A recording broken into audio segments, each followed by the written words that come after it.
Hi friends, today we'll talk about minimalism and show you something new from our studio.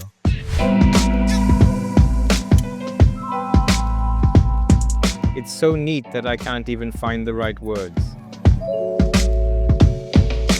I can't stand houseplants. I haven't seen a better bedroom.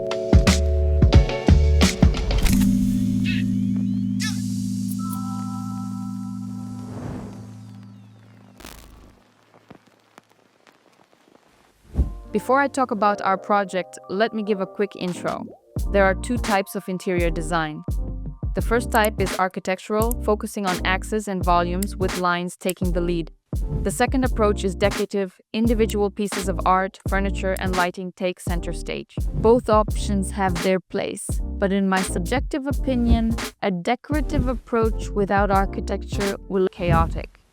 However, architecture without decoration is self-sufficient. This principle is evident in our interior design. Friends, today we will discuss true minimalism, not in a budget, but in design with refined aesthetic and thoughtful details. These solutions are everywhere. Starting with the front door, we notice it's an invisible door to keep attention focused. There are no extra details, no moldings, and more. Entrance doors are rarely invisible. Interior doors can be, but entrance doors always have a frame and are set back from the wall, giving them a minimalist look. Unfortunately, it doesn't reach the ceiling. The ceiling here is very high, but at least it is as minimalist as possible. The developer originally planned a long corridor here. We tried to creatively play with the design to visually enlarge it. We made this entire wall from mirrored panels, and you can notice that of course no baseboards are present here, no shadow lines. No baseboards are present, which is excellent because the walls are mostly paneled. This side is also finished with MDF panels, but they double as a storage system. The wardrobes are integrated right here, as you can see. The wall is completely flat, covered with these panels. Actually, this partition is also clad in MDF, and there's a column here where a beam used to be. In reality, this beam is visible because the installation of dried flowers does not reach the ceiling. I will discuss the installation later, but for now I want to show you this technical space, which is not entirely technical, it's just the powder room. Let's step inside. It looks like a basic powder room, but there's something interesting about it. The sink is crafted from stone and the faucet is positioned at the end, which is quite practical. I can easily come over and control the water here. It's actually more convenient than this. This is actually the first time we've used this design, and it turns out to be quite comfortable in practice. The placement of these plumbing fixtures in unusual spots is everywhere. You see the flush button is placed typically on the side. Why do you think this button is on the side? Share your thoughts in the comments. We think it's extremely minimalist and intriguing. The lighting. It's also unique. If we switch off the light now, this lighting becomes a kind of shadow line between the wall and the covering above the toilet. How is this done? The solution is super simple. It's just a dark diffuser, and in general, light diffusers look quite tacky. In other words, these dark strips where two surfaces meet create a pleasing effect, resembling a clean black line. Let's move on. I can't just pass by this installation with dried flowers, but I'm not the one to tell you about it. Let's do it this way. Let designer Yulia, who actually created the design here, tell us about this installation.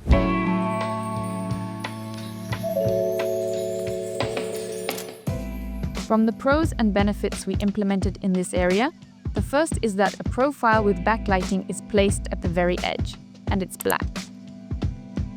When we switch off the lights, we only see a thin line. It's simply a black line that accentuates the profile.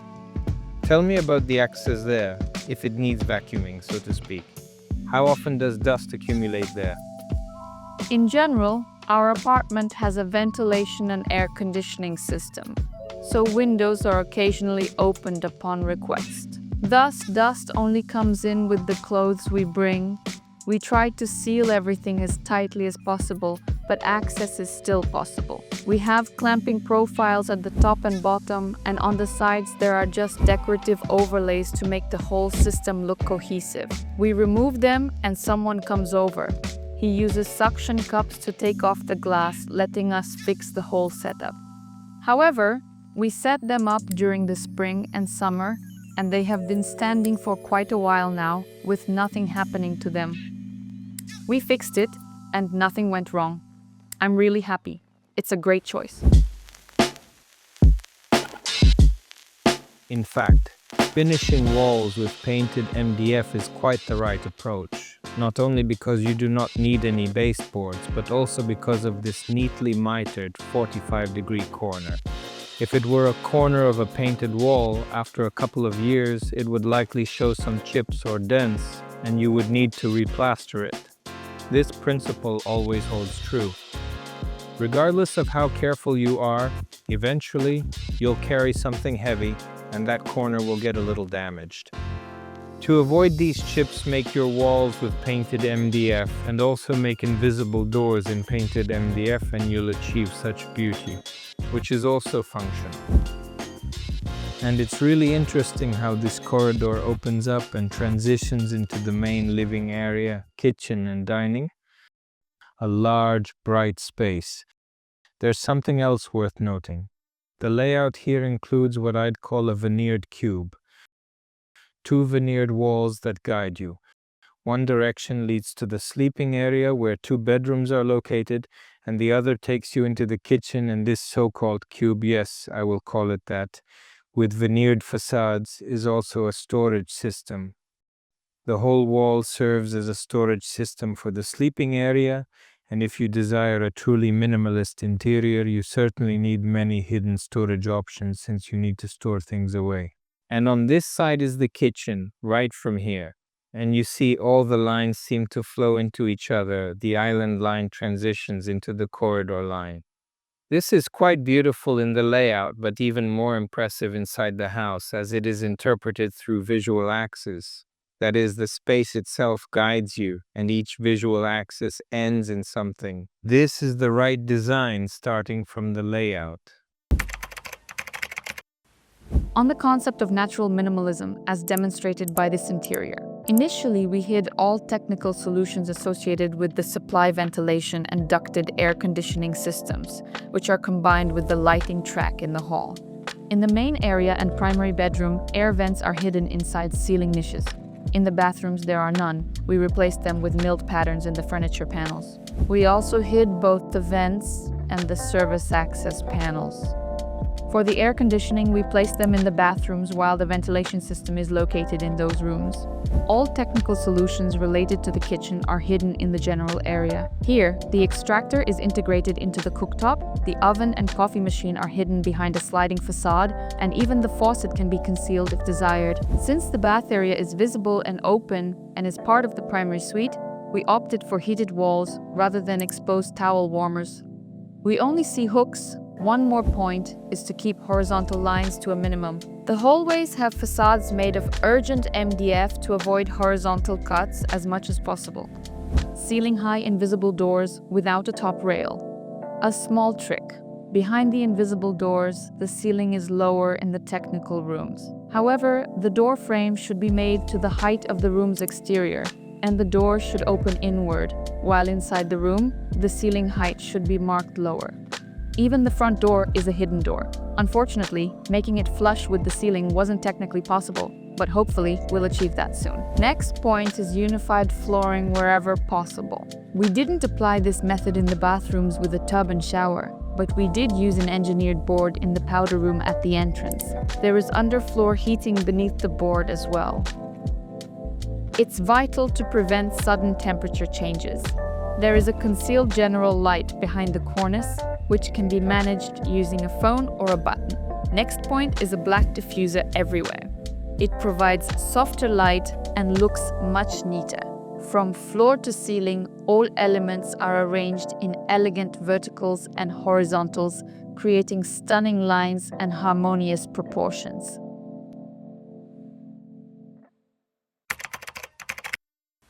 If we talk about the kitchen, this interesting element, in my opinion, is the appliances, including the coffee machine, oven, and microwave. they can be concealed behind this stylish facade. It's not just opening the microwave, it's like opening it twice. This doesn't confuse me since I can't see how a microwave fits with a nice sofa, but I find this incompatible. And I love that you can just take it and shut it and it's all gone. Open when cooking, close when done. I'm curious though, share your thoughts in the comments about this idea. If you're into minimalism like us, this seems really great. The kitchen starts here with the cooktop. It has its own ventilation. If you put your hand close, you can feel the ventilation here. It goes straight out to the building facade, so there are no filters. It works great. Yes, there are those retractable hoods from the countertop, but they extract much worse than one built into the countertop itself. Clearly, there are dishwashers and various other appliances, all concealed behind minimalist facades. Part of it is in veneer, part of it is in stone, and here we have an interesting sink. The sink is also made of stone, and since this is absolute minimalism, even the faucet is hidden. You can extend it like this, and use it. After using, just close it. There will be a lot of hate saying it's inconvenient, but honestly, I think it's cool because nothing sticks out. Of course, we designed the configuration of this sink ourselves. A sponge can be placed here. There's a specific shelf for this, and the designer should plan all of this during the design process. Dining set. The chairs are leather from an Italian brand. The leather is firm enough to hold its shape. It's quite stiff leather, but there's also a little chaise longue here. It features leather of the same shade, yet it is soft, very cozy. The zoning of this area is intriguing as there is a modular couch. The sofa's backrests can be lifted like this. You can see it can be adjusted to any angle. I can set it up like this. I can do it like this too. I can make it like this. Yes, you'll be almost lying down here. In this space, you have a modular sofa that can be configured to your liking, along with a rotating television. This is actually the most unusual zoning of a living room I've ever encountered. You can watch TV from the chaise longue. You can view it from the dining group as well as from the sofa, indeed. And also, this TV can simply tuck away around the corner, as if it's not there at all. You can't see it at all. And the sofa is positioned in an open area, looking out the window, creating a lovely view. Every designer eventually faces the challenge of how to incorporate a TV into the living room. There are a million solutions, but I haven't yet seen one that simply hides it around the corner. This television is on a rotating bracket, and what's fascinating is that it turns using an electric mechanism. With just a button press, you can change the TV's position. What else is intriguing? The lighting in this interior is interesting, and you realize that in a minimalism design, lighting fixtures shouldn't be visible. Probably the only visible light fixture is the pendant lamp above the table, which is intentionally lowered to establish an illuminated surface in this area. In other respects, the lighting fixtures are almost invisible, as they are hidden behind the ceiling and shine onto it. If we look at the original layout, we will see quite a few columns, beams, and a rather complex space that needed to be organized through design. A ventilation duct runs along this beam, allowing the ceiling height in this area to remain unchanged. The ceiling here is at its original height with only the perimeter lowered where the light is embedded. The geometry of this space is very interesting because it is shaped not only by furniture and wall coverings, it is also shaped by the levels of the ceiling and the transitioning planes from walls to ceiling, yes. This creates a volumetric suprematist composition. It is crucial to ensure that the surface you are illuminating is perfectly level to avoid visible imperfections. And it spreads light nicely in the interior. Additionally, there is a supply and exhaust ventilation system featuring 2 ducts concealed behind this lowered section. This way, we can avoid buying expensive decorative covers for ventilation that are hidden deep inside and not visible. The kitchen ceiling is slightly dropped, regarding the relaxation area by the fireplace. This is a bio fireplace, and you probably know that it heats the room and dries the air, so there is of course a supply and exhaust ventilation system here. Air is vented to the building's facade, so you can use the biofireplace properly. If your apartment lacks a ventilation system, it's best to avoid installing one. We once encountered a situation where residents felt bad because the fireplace was drawing all the oxygen from the space. Here, it is integrated quite appropriately, as it creates an interesting secluded area where one can sit by the fireplace with a book, accompanied by a small floor lamp, and of course a beautiful display of dried flowers. This installation has an intriguing idea. Let's include a clip of Yulia explaining the reasoning behind our concept.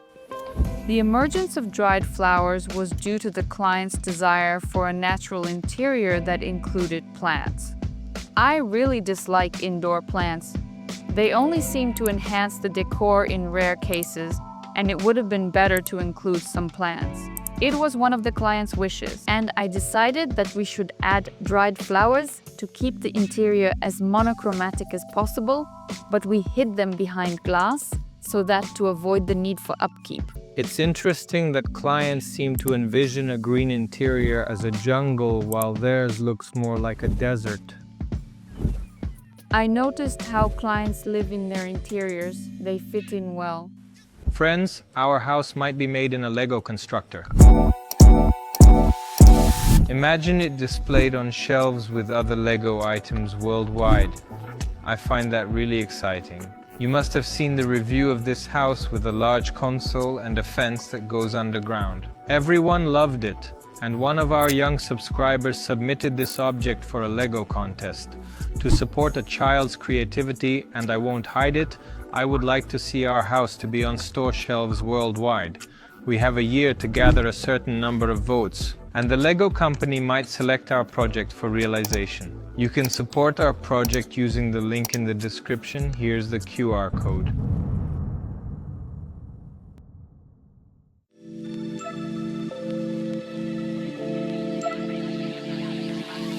Here we step into what is likely the most stunning area of this apartment, the primary block. And look, this part is zoned by the dried flower installation, which looks amazing because it plays with the light. Behind it, there's corner panoramic glazing with a television in view. Honestly, it's probably the dream bedroom. I haven't seen a better bedroom than this one so far. This installation serves as a decorative divider that separates the workspace, and here we have a complete working area. Look, there's even a printer tucked away. So there are podium-like sections here, one of which serves as a nightstand by the bed, while the second one discreetly holds a printer on the side. So a full-fledged workspace here transforms into a bed, which is again designed according to our sketches with carefully selected fabric. Italian fabric matches the bed fabrics in other rooms. And you see there are no nightstands, just these podium parts where you can place or toss your phone. Obviously there's a built-in charger for the phone right here, so it's lying here charging. And notice how the nightstands are simply positioned like a block on top. In fact, it appears to be very intriguing as the arrangement of these volumes creates a fascinating composition. In other words, the cornice goes beyond the window. A frequent mistake is when people stop the cornice at the window slope, thinking it's unnecessary to extend it further. Well, then the curtain gathers here, blocking your beautiful view of downtown. The curtain doesn't cover this view, and the radiator is hidden behind it, not visible, with no other heating devices here. A tidy stone windowsill with no baseboard at all, just pure minimalism as it should be. And of course, another feature of this bedroom is this bathtub on the podium. I guess everyone wants a bedroom like this. The bathtub is located in a designated wet zone to keep moisture from reaching the rest of the space. There is a special exhaust system here, and notice that the ceiling is slightly lowered around the perimeter, just like in the living room. The vent is carefully crafted into the veneered panel, and the bathtub's illumination is simply a neat shadow line when off. When switched off, it reveals a lovely black shadow seam. And when on, the lighting appears. That's the design. And the shower section. You might notice that it looks impossible to enter, but actually, it opens inside. Everything here is interesting, of course, and what's intriguing is that this part is plaster, and here is ceramic tile. I'm not sure how well the camera conveys it. It's hardly noticeable. The work is so precise here. The seam between the tile and plaster is so neat that it's done so perfectly that I can't even find the words. It's just ideal, plastered to the micron, really impressive. There are no seams here. It looks like plaster, but it is actually a solid porcelain slab. It is 60 inches, yes, and it already has cutouts made in it. This is an author-driven project where the designer takes full responsibility for the execution. No client, even with the most detailed plan, could ever assemble something like this. It's impossible. They specifically designed a shower drain at this wall to allow for a slope here, right? And moisture won't enter the bathroom area as a result. Another advantage is the black plumbing. But in reality, it's not entirely black. It's coated with PVD. Gunmetal is likely the darkest shade achievable with PVD coating. They coat guns and watches with it to ensure the finish is as scratch-resistant as possible. However, there is no pure black. This is likely the darkest available. For me, completely black, I'm not sure. It looks pricier than fully black. In general, as you understood, here you take baths, you can use the shower here, and here is a restroom. What's great about it? Well, it has two complete areas for you and your partner. From experience, I can say that it should be like this. One sink isn't enough, but it's made as one unit here since the space is small to avoid two separate sinks. There is just a large one with two separate faucets and their own dispensers. Overall, it's comfortable. And what's a bedroom without a closet? Here there are two, for two persons. Honestly, I can't see how to zone this space better. Maybe my review is overly positive, but I truly came here, let's say, for the first time. Yes, I saw the renders from our studio, and now I see the result. And I'm glad that our studio achieved such a high level of design. About this installation, it's not only pretty, it's really hard to make as one glass wall was put together. Simultaneously, decorators were planting these plants while the cleaning team was ensuring everything was immaculate, as it had to be perfect before the final touches. Because it will be sealed tightly, and a second company was installing these two parts of the glass partition right after them. And all of this was done in the presence of the designer, meaning there were many people gathered together. Also, you can notice the nodes, where a track is integrated, again featuring a reading light if necessary. I think it activates somewhere around here, and the width of this track is the same as the width of the top covering of our installation. So it looks like a simple profile line, but it's a lighting line.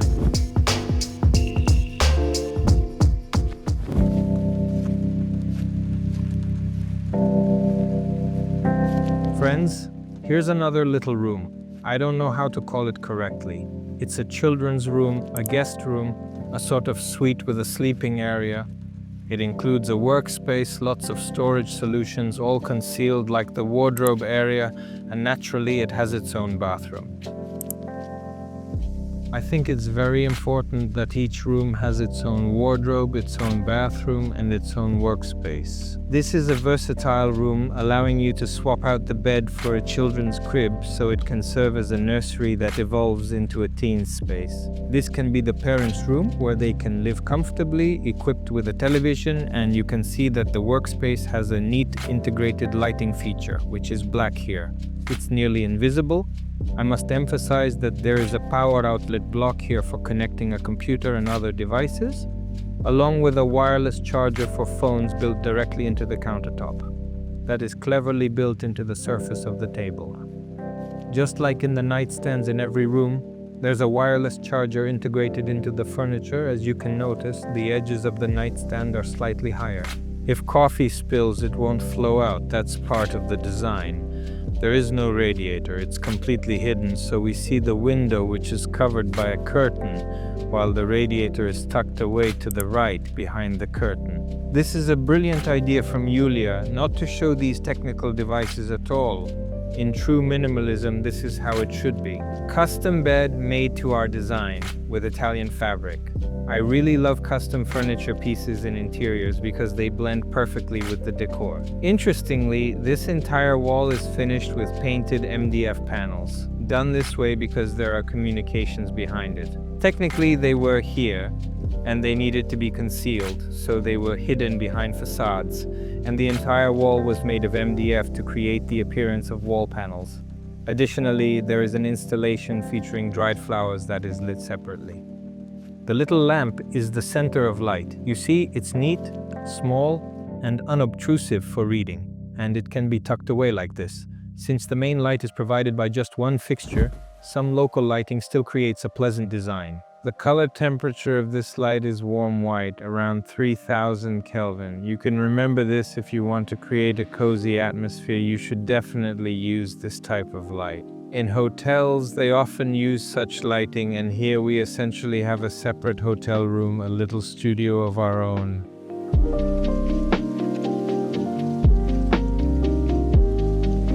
Hey friends, in this nice atmosphere, looking at the rooftops of the city, I want to talk a bit about minimalism. It can be quite different. When we started out, Scandinavian minimalism was trendy, the kind where a bike is on the wall and everything is white. Everyone wanted such interiors, right? Then minimalism evolved a bit towards a more respectable style, using expensive materials in interiors. We also embraced that style, but gradually shifted towards a more natural and slightly more conceptual form of minimalism. What is natural minimalism? You don't often hear that term. It's not just about a natural style or bionics. First and foremost, it is minimalism, but with the use of natural materials, and secondly, some elements of nature. Yes, there's a branch in the decor. Instead of live plants, we have dried flowers, but they are still plants, sepia, with a desert-like color palette.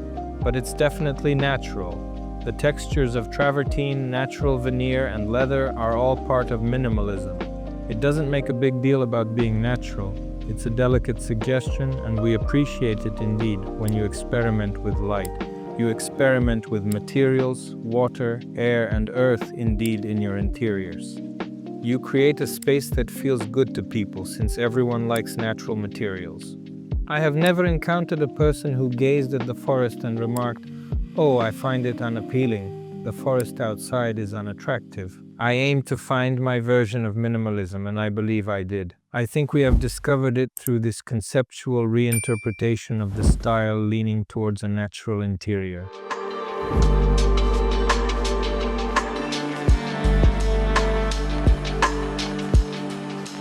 Friends, we look forward to your comments. We are saying goodbye for a bit, so we will see you again soon.